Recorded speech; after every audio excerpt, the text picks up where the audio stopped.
श्री हनुमान अंक में श्री हनुमान का रूप निरूपण। रूप, अंग प्रत्यंग, परिधान, अलंकार, आभूषण, श्रृंगार आदि। विषय प्रवेश।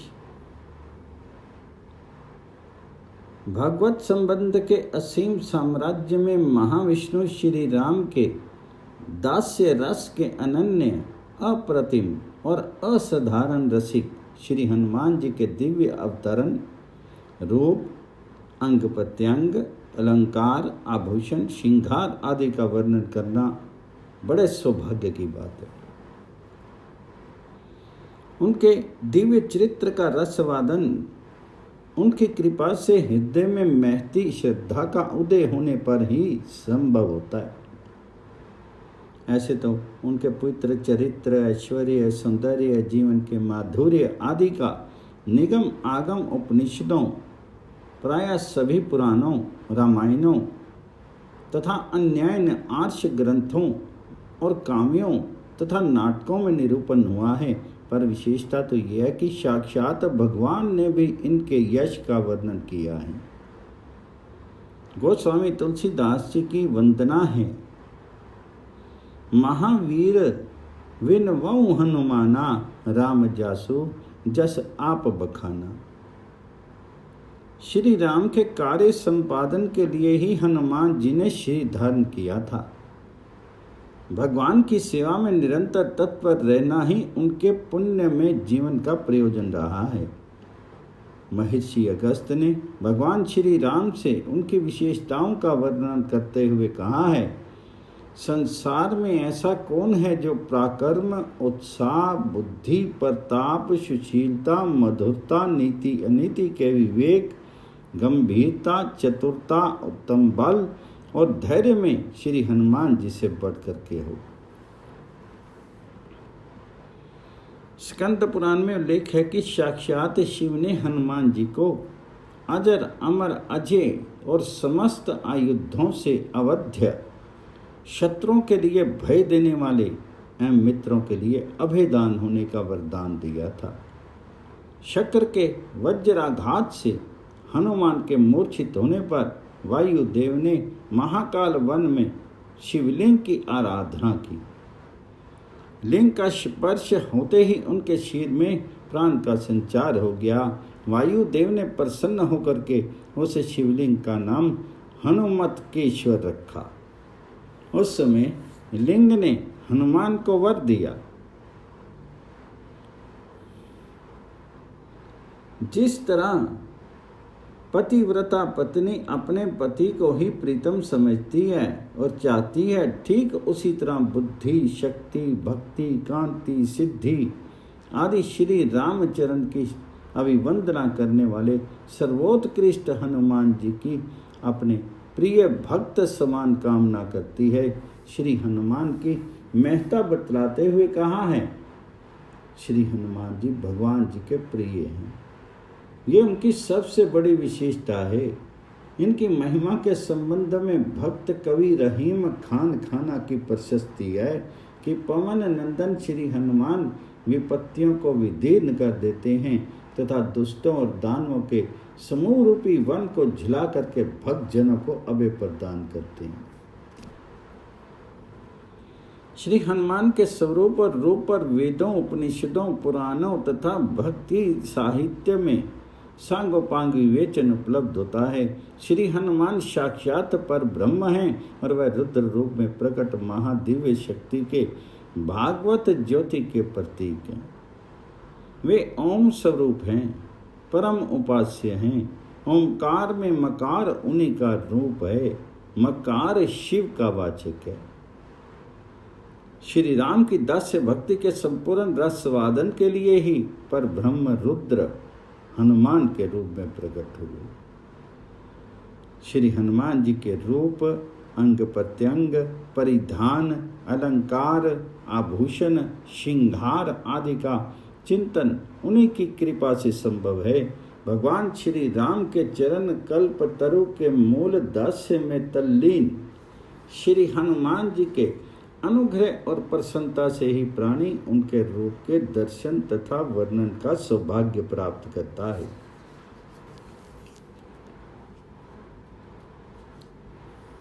श्री हनुमान का रूप। श्री हनुमान प्रत्येक युग में भगवत भक्तों को अपनी स्वरूप का दर्शन कराते रहते हैं। वे सप्त चिरंजीवियों में से एक हैं। द्वापर और कली के संधि काल में भीमसेन ने इनके रूप को देखा था। गंधमादन पर्वत पर कदरी वन में विचरण करते हुए भीम को इन्होंने कृपा पूर्वक अपना रूप दिखलाया था।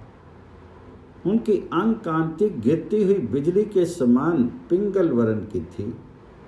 उनका गर्जन वज्रपात की गड़गड़ाहट के समान था। वे विद्युतपात के सदृश चंचल प्रतीत होते थे। विद्युतपात के समान चकाचौंध पैदा करने के कारण उनकी ओर देखना कठिन था। उनके कंधे चौड़े और पुष्ट थे। उनके शीर का मध्य भाग और कटी प्रदेश पतला था। उनकी रोमावली घनी थी। पूंछ ऊपर की ओर उठकर ध्वजा सी शोभित थी। होंठ छोटे थे। जीभ और मुख पर का रंग तंबी के समान था और कान लाल रंग के थे। उनके खुले मुख में सफेद चमकते दांत थे और दाढ़ें तीखे श्वेत अग्रभाग से शोभित थी।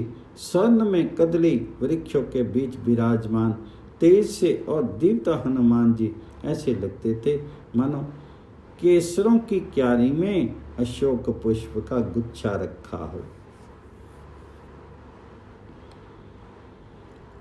स्कंद पुराण के ब्रह्मखंड के धर्म अरण्य महात्म्य में उल्लेख है कि ब्राह्मणों के विशेष आग्रह पर श्री हनुमान जी ने अपना रूप प्रकट किया। उस दिव्य स्वरूप को देख करके धर्म अरण्य निवासी हर्षित हुए। दृष्टा दिव्य स्वरूपम तम हनुमंतम जहशिरे। कहा जाता है कि चित्रकूटा में गोस्वामी तुलसी जी को श्री राम लक्ष्मण के दर्शन के बाद श्री हनुमान जी ने प्रकट होकर के बतलाया था कि उन्हें श्री राम ने दर्शन दिया, पर वे गोस्वामी जी उन्हें पहचान नहीं सके। अभिनव वाल्मीकि तुलसीदास जी ने श्री हनुमान जी के मंगलमय रूप का बड़ा भव्य चित्रण किया है। स्वर्ण शैल संकाश कोटि रवि तरुण तेज घन और विशाल भुजदंड चंड नख चंद्र वज्रतन पिंग नयन भ्रिकुटी कराल रसना दस नानन कपीस केस करकस लंगोर खल दल बल भानन। कह तुलसीदास बस जासु और मारत सुत मूर्ति बिकट संताप पाप तेहि पुरस पहि सपने हूँ नहीं आवत निकट। महाराष्ट्र के प्रसिद्ध संत समर्थ रामदास को उनके विकट तप से प्रसन्न होकर के श्री हनुमान ने उन्हें अपना महाकाय रूप दिखाया था। समर्थ रामदास गोदावरी के पुण्य जल में खड़े होकर के नित्य ब्रह्म मुहूर्त में सूर्य उदय तक श्री राम नाम का जप किया करते थे। उसी समय एक बंदर तट के ही एक अशोक वृक्ष पर नित्य निश्चल होकर के बैठा रहता था। 12 वर्षों तक ये क्रम चलता रहा। 13 करोड़ जप पूर्ण होने पर एक दिन ध्यान में उन्हें ऐसा अनुभव हुआ कि वह बंदर उनके सामने खड़ा हो गया और फिर उनके भीतर प्रवेश कर गया। जब उन्होंने नेत्र खोले तब सामने एक बंदर को देखा। कुछ ही क्षणों में बंदर ने महाकाय रूप धारण कर लिया। इस प्रकार हनुमान ने अपना रूप प्रकट करके संत समर्थ को कृतार्थ किया। श्री हनुमान जी के रूप का निश्चित आकार प्रकार नहीं है। कहीं वे सूक्ष्म अति सूक्ष्म हैं और तो कहीं बृहत से भी बृहत हैं। उनके रूप के संबंध में उल्लेख है। बृहत्कायो बृहदंशा। नारदी पुराण में उल्लेख है कि उत्तम साधक को उनका ध्यान इस रूप में करना चाहिए। श्री हनुमान का मुख पाटल गुलाब के पुष्प के सदृश है। कुछ महान भाव पाटल से लाल रंग का गुलाब, कुछ गुलाबी रंग का गुलाब और कुछ रक्त पीत मिश्रित नारंगी के रंग का गुलाब अर्थ लेते हैं। शीर की कांति स्वर्ण शैल के समान है तथा वह पारिजात वृक्ष के मूल में अवस्थित है। विभिन्न रामायणों तथा पुराणों में श्री हनुमान जी के शिक्षा अनुसार अनेक रूपों में अभिव्यक्त अथवा प्रकट होते रहने का उल्लेख मिलता है। जैसे कहीं वे महाकाय रूप में चित्रित किए गए हैं तो कहीं सूक्ष्म रूप में उन्हें वज्रकाय भी कहा गया है। वज्र देह रूप में उनकी स्तुति इस प्रकार की गई है।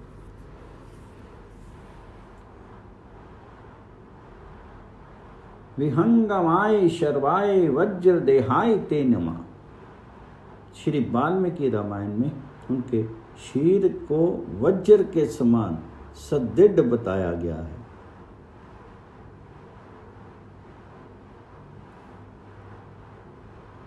मारुतस्य रसा श्रीमान हनुमान नाम मांदा। वज्र संहनन उपैतो वनते असमो जबे। श्री हनुमान जी कहीं वानर देह में अभिव्यक्त हैं तो कहीं मानव देह में। भीम को अपना रूप दिखाते समय श्री हनुमान ने कहा कि हम लोग तो पशु योनि के प्राणी हैं। भागवत लीला की संपन्नता तथा पूर्ति के लिए श्री हनुमान द्वारा मानव शरीर अपनाने का प्रसंग भी उपलब्ध होता है। श्री अध्यात्म रामायण में उल्लेख है कि हनुमान जी नंदी ग्राम में श्री भरत जी को भगवान श्री राम के आगमन का संदेश सुनाने के लिए मनुष्य शरीर से गए थे।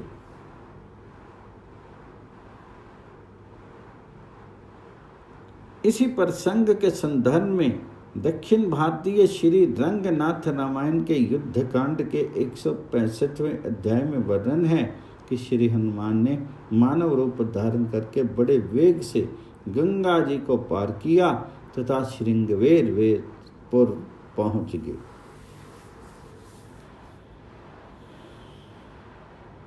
नराकार तथा वानराकार में प्रकट होते रहने वाले श्री हनुमान के सूक्ष्म, विकट और भीम आदि अनेक रूपों का विवरण मिलता है।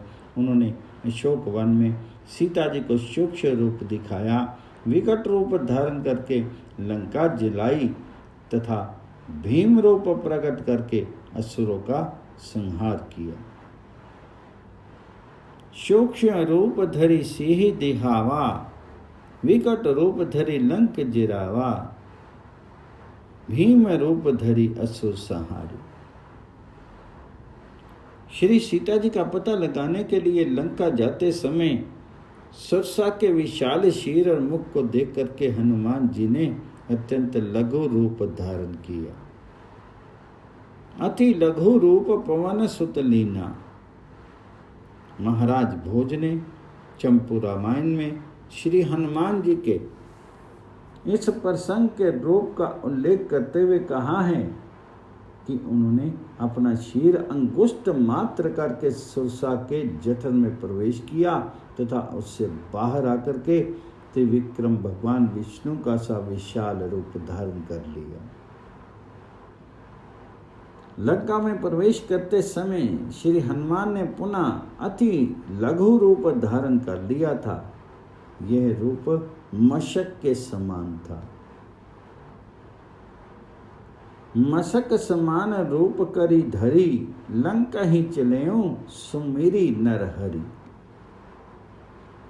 अशोक वन में सीता जी के समक्ष प्रकट होते समय उन्होंने जो रूप धारण किया उसके संबंध में अनेक मत व्यक्त किए गए हैं। उनके उस समय के सूक्ष्म अथवा लघु रूप की उपमा मच्छर तथा बिल्ली से दी गई है। श्री हनुमान नाटक में वर्णन है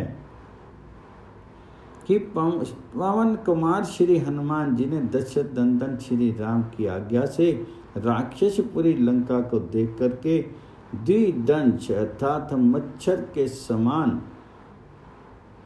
रूप धारण करके गन्ना में न आने योग्य शीर के आकार से लज्जा युक्त होकर के शिशंपा वृक्ष से उतर करके श्री राम की मुद्रिका भक्ति जानकी के सम्मुख गिरा दी।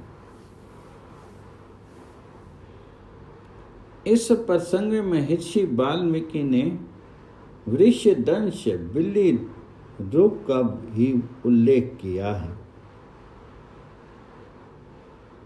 श्री रंगनाथ रामायण में श्री हनुमान जी के उस समय के रूप का बड़ा भव्य चित्र उपस्थित कर उनकी दिव्यता का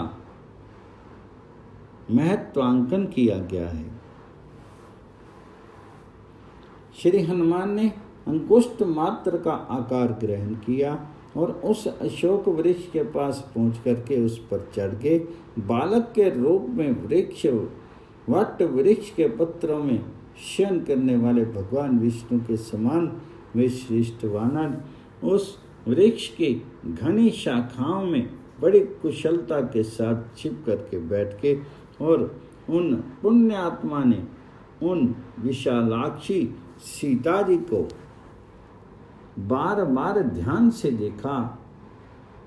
किष्किंधा में श्री राम मिलन के अवसर पर श्री हनुमान जी ने विप्र वेश धारण किया था।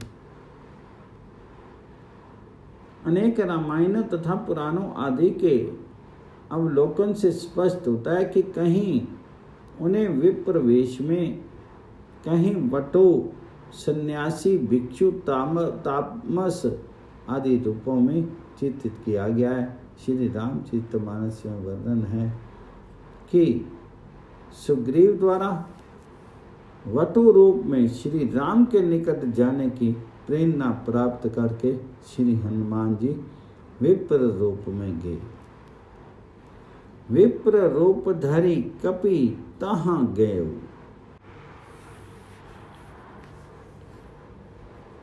नरसिंह पुराण में वर्णन है कि सुग्रीव ने उपयुक्त अवसर पर हनुमान जी से तापस वेश में जाने के लिए कहा। हनुमान पृच्छ शीघ्रम त्वं गच्छ तापस वेश धृक। श्री हनुमान ने भिक्षु सन्यासी का रूप धारण करके भाई सहित श्री राम से पूछा, महामते आप कौन हैं? इस निर्जन घोर वन में कहाँ से आ गए? यहाँ आने का आपका क्या प्रयोजन है? ठीक ठीक बताइए। महाराज भोज ने भी उपयुक्त मिलन प्रसंग में श्री हनुमान जी के इस भिक्षु वेश का ही वर्णन किया। उपयुक्त श्लोक के स्वीकृत भिक्षु वेश को टीकाकार श्री रामचंद्र बंधुविंद्र ने स्वीकृत सन्यासी वेश माना है। श्री हनुमान ने विप्र रूप धारण करके पुण्य आत्मा विभीषण से भेंट की थी। विप्र रूप धरि बचन सुनाए, सुनत विभीषण उठी त आई। श्री हनुमान की वैद्य रूप में भी भावना की गई है। गोस्वामी तुलसीदास ने कवितावली में बड़ी सुंदर काव्य भाषा में बड़ा अच्छा वर्णन किया है कि विराट पुरुष के हृदय में रावण रूपी राज रोग बढ़ रहा था, जिससे व्याकुल होकर के वह दिनों दिन समस्त सुखों से हीन होता जा रहा था। देवता, सिद्ध और मुनिगण अनेक प्रकार की औषधि करके हार गए, परंतु ना तो वह शोक रहित होता था, ना कुछ और ही पाता था। तब श्री रामचंद्र जी की आज्ञा से रस वैद्य हनुमान जी ने समुद्र के पार उतर करके और लंका रूपी सिकोरे को ठीक करके राक्षस रूपी बूटियों के रस में लंका के सोने और रत्नों को यत्न पूर्वक फूंक करके मृडांक अर्थात एक रस औषधि विशेष बना डाला। रामनु सो राज जोगो बाढ़त बिरात डर उर दिन दिन विकल सकल सुख रांक सो नाना उपचार करी हारे सुर सिद्ध मुनि होत न बिशोक ओत पावे न मनाक सो। राम की रजाई ते रसायनी समीर सुनो उत्तरी पे ओधि पार सोधी सरवाक सो। जानु धान बुट पुट पाक लंक जात रूप रतन जतन जारी कियो है मृगांक सो। श्री हनुमान जी के वैद्य रूप की बड़ी मनोरम भावना महाराज भोज ने भी चंपू रामायण में प्रस्तुत की है। श्री हनुमान ने अशोक वाटिका में जो दशानंद रावण के वज्र वचनों से वितीर्ण सीता जी के कर्णों की भीतरी घाव की चिकित्सा के लिए औषधि रूप थे तथा उन्हें विश्वास दिलाने के लिए रघुवंश से संबंधित थे, ऐसे मधुर मधु के समान श्री राम नाम संकीर्तन सुनाया। लक्ष्मण जी के शिर में नया प्राण संचारित करने के प्रसंग में महाराज प्रवर सेन ने अपने सेतुबंध काव्य में श्री हनुमान के वैद्य रूप पर भावनात्मक प्रकाश डाला है।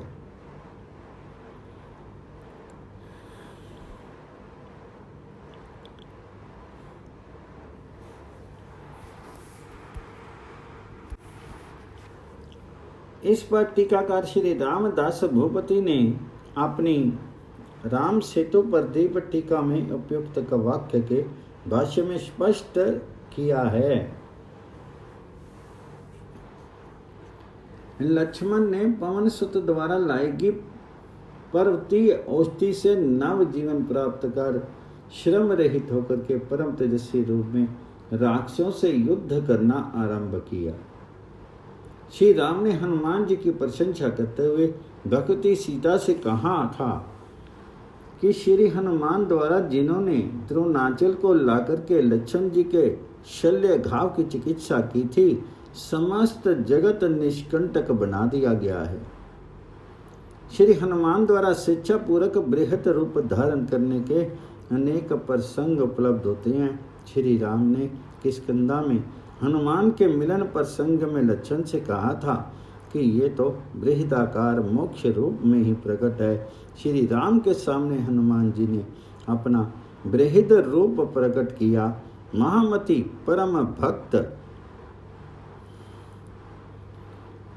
कंबन की उक्ति है कि धर्म को अनाथ होने से बचाने वाले हनुमान जी अपने वास्तविक रूप में इस प्रकार खड़े हो गए कि शरण में मेरु पर्वत भी उनकी भुजाओं की क्षमता नहीं कर सकता था।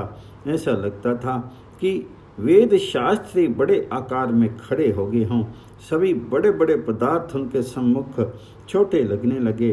तीनों लोकों को अपने चरण में नापने वाले श्री राम विष्णु स्वर्णिम उज्ज्वल कुंडल से विभूषित उनके मुख को नहीं देख पाते थे। श्री राम ने लक्ष्मण से कहा, हे तात, मोक्ष पद ही वानर का रूप लेकर के उपस्थित हुआ है, जो शूद्र गुणों से रहित होकर के अमंद प्रकाश से युक्त नित्य वेदों तथा दोष रहित ज्ञान से भी दुर्जय है। तपस्विनी स्वयं प्रभा से भेद होने के अवसर पर श्री हनुमान जी ने विराट रूप धारण करके उनके नगर में प्रवेश किया था। श्री कंबन का कथन है, श्री हनुमान ने तपस्या के परिणाम स्वरूप ब्रह्मा से मैं द्वारा प्राप्त उस नगर का भेदन किया। उन्होंने अपने हाथों को ऊपर उठा करके अपने शीर को गगन तल तक इस तरह बढ़ाया कि वह विवर जो ऊपरी गगन से बहुत नीचे स्थित था फट करके एकाकार हो गया। वायुपुत्र के दोनों हाथ दो उज्जवल दांतों के समान ऊपर उठे थे। जब वे विवर का भेदन करते हुए ऊपर उठे तो देखने वाले भयभीत हो गए। उस समय वे क्रोध के साथ पृथ्वी को उठा लेने वाले महावराह के समान दृष्टिगत हुए। उस समय वे भगवान वामन के सुंदर चरण की समता कर रहे थे, जिन्होंने बलि से 3 डग अवस्था मांग करके 2 टगों से सारी सृष्टि को नापते हुए कमल में निवास करने वाले उत्तम स्वरूप ब्रह्मा की सृष्टि की को आवृत करने वाले आकाश रूपी आवरण को छेद दिया था। लंका जाते समय श्री हनुमान जी ने महेंद्र पर्वत पर अपना विशाल पर्वताकार रूप प्रकट किया था। उस समय समस्त प्राणियों को वायु पुत्र महामनस्वी हनुमान जी महान पर्वतराज के समान विशालकाय स्वर्णवरण अरुण बाल सूर्य के समान मनोहर मुख वाले और महान सर्पराज के समान दीर्घ भुजा वाले दिख पड़े। श्री सीता जी के पास से किष्किंधा के लिए प्रस्थान करते समय चूड़ामणि प्राप्त करने के पहले उन्होंने उनके सीता जी के विश्वास के लिए अपना विश्व रूप दिखाया। श्री रंगनाथ रामायण के रचयिता राजा गौन बुद्ध ने इसकी बड़ी रमणीय झांकी प्रस्तुत की। श्री हनुमान ने अपना रूप इतना विशाल बनाया कि संपूर्ण आकाश में उनका शरीर परिव्याप्त हो गया। चमकने वाले नक्षत्रों का समूह पहले उनके कंठ का मालती मल्लिका का हार बना, फिर वक्ष स्थल पर शोभित होने लगा, रजत का हार बना और उसके बाद इनके कटी प्रदेश में अलंकृत करने वाली चांदी की शुद्र घंटिकाओं की मेखला बन गई। ऐसा अत्यंत विस्मयकारी रूप धारण कर जब हनुमान जी सीता के समक्ष खड़े हुए तब वे मन ही मन भयभीत हो गई और कहने लगी कि हे अनुपम गात्र वाले, हे अंजना सुत, तुम्हारा ये रूप आश्चर्यजनक है, इसका शीघ्र ही उपसंहार करो। उनका वह विश्व रूप देख करके देवता भी उनकी प्रशंसा करने लगे। पवन पुत्र ने भगवान विष्णु के समान उस विशाल आकार को त्याग करके लघु रूप धारण कर लिया। श्री हनुमान जी के रूप की अनेक सुंदर उपमाएं मिलती हैं, जिनसे उनके महत्वपूर्ण रमणीय और अद्भुत भव्य सौंदर्य का परिचय मिलता है। श्री सीता जी ने अशोक वन में हनुमान जी को उद्याचल पर विराजमान सूर्य के समान देखा। अशोक वन में ही सीता जी के मन में अपने पराक्रम का विश्वास दिलाने के लिए उन्होंने अपने बृहत रूप बढ़ाया, जो विंध्याचल के समान विशाल दिख पड़ता था। महाकवि क्षेमेंद्र का कथन है, महाभारत के वन पर्व में उल्लेख है कि श्री हनुमान का विंध्य पर्वत के समान अत्यंत भयंकर और अद्भुत शरीर देख करके भीम घबरा गए। श्री हनुमान अष्टक में हनुमान जी के रूप की वसंत के साथ बड़ी सौम्य उपमा की गई है। लंका से लौटने पर वायु से चुंबित शुभ केसर वाले उद्दीप्त चंद्रमंडल के आगे चलने वाले तथा वियोगी श्री राम की कातर दृष्टि से देखे जाते हुए हनुमान जी वसंत ऋतु के समान श्री रामचंद्र जी के सम्मुख उपस्थित हुए। चंपू रामायण महाराज भोज ने श्री हनुमान की उपमा मंदराचल से की है। उनका कथन है कि ब्रह्मा ने सीता रूपी लक्ष्मी को, श्री राम रूपी विष्णु को प्रदान करने के लिए राक्षस सेना रूपी तरंगों से शोभित अत्यंत भयंकर लंका रूपी सागर को रज्जु के समान अर्थात भुजंग रूपी वासुकी कार्य से आवेष्टित मंद्राचल रूपी पवन आत्मज स्वरूप मथानी से मथ डाला। पवन पुत्र हनुमान जी की जय।